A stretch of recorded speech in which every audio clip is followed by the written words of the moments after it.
接着我们平衡一下，来个男生好了，这个是谁呀？其实你们有资料应该看一下就知道是谁。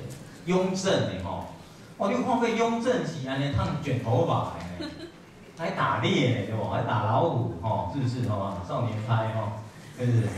哎呀，真的很特别呢，对不对？好来，雍正应该很红吧？好来看一下。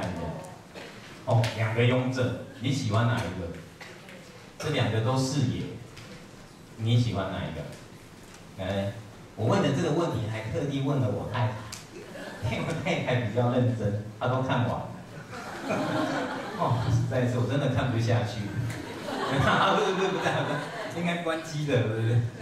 好，你们觉得哪一个比较懂爱情啊？啊，我们听听男生好了，来，各位老师，你刚刚笑了一下，啊，你认为？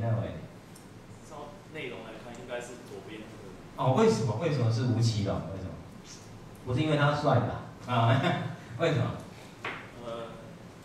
因为好像可能他看起来比较年轻吧。啊，也是，女生都是这样，但是他们都不会这样说。他们说，他是比较有爱他一点呐，啊，来，谢，是不是？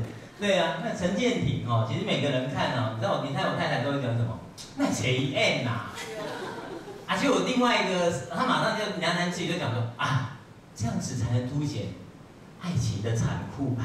啊，对，那落差嘛，对不对？啊 ，OK， 你看四爷又变了一个形象了，对不对？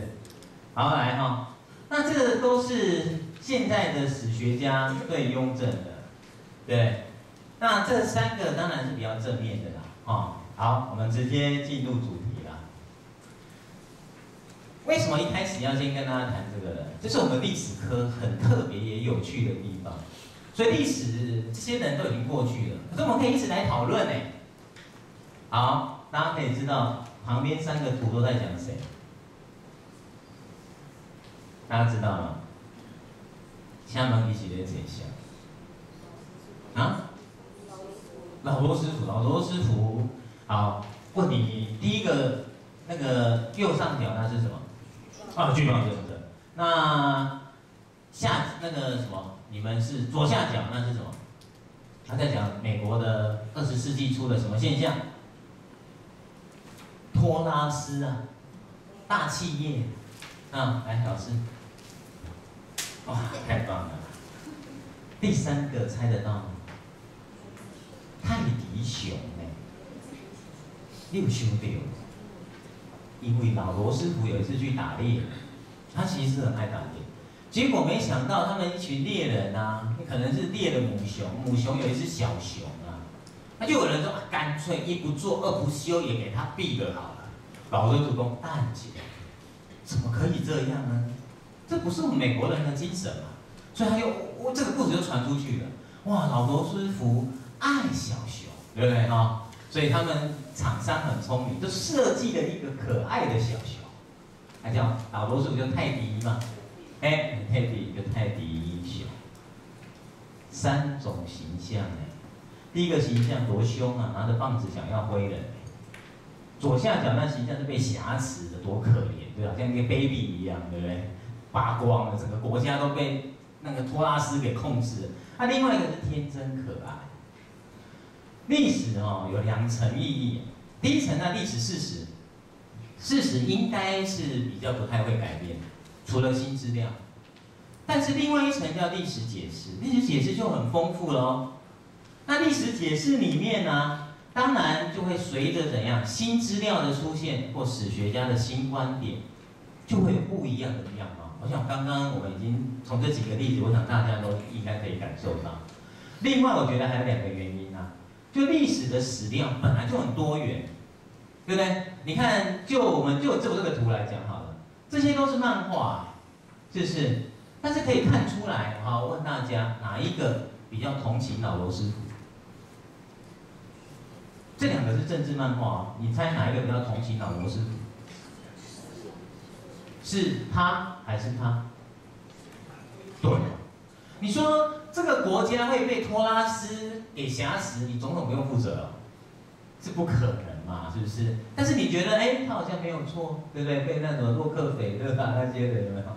钢铁大王这些，对。那这个当然就说啊，你看去那个中南美洲，对不对？巴拿马这些，所以我们可以看出来，历史本来就它有很多个取向啊。那你当然你也可以文字化，也可以有图像化。那史家都是有选择性，他只是截取某一面来想讲他心里的话，这就是历史的多元的特色。所以，我们历史上课应该要给学生多一点这样的训练吧，这才是真正的历史啊！而且现在的，好，我们等一下哈，我们现在讲的历史核心能力啊，其实它的概念啊，其实跟刚刚校长讲叫 do history， 要让学生学会做历史。什么叫做历史？像史学家相近一样去看待历史。所以我们要教的不应该是教什么发生的，谁死的，对，应该讲说要怎么去解释这个现象，它的因果关系是什么，它的产生的影响是什么，它有什么样不同的形象。所以你看我们科纲啊，科纲改了很多次，唯一不变的就是它，从95开始，所以他应该要上小学了哈，它依然还在。不管科纲怎么变，颜色怎么变，永远都是它。这4个：历史理解、历史解释、持续概念、史料分析。而且现在的大考其实越来越朝向这个了。大考一定是远离课本的，不然它有偏版的问题。那它怎么出呢？它一定要扣紧这4个才能出。所以啊，我就在想，如果有可能的话，因我们刚刚这样讲下来，我要怎么教学生能力？我如何在一方面在教学当中，一方面把它打进到教学的现场，一方面提升学生的能力。学生也懂得发生了什么事，学生也有了能力。那其实我做这件事情做很久了，现在又有一个机会，就是披萨。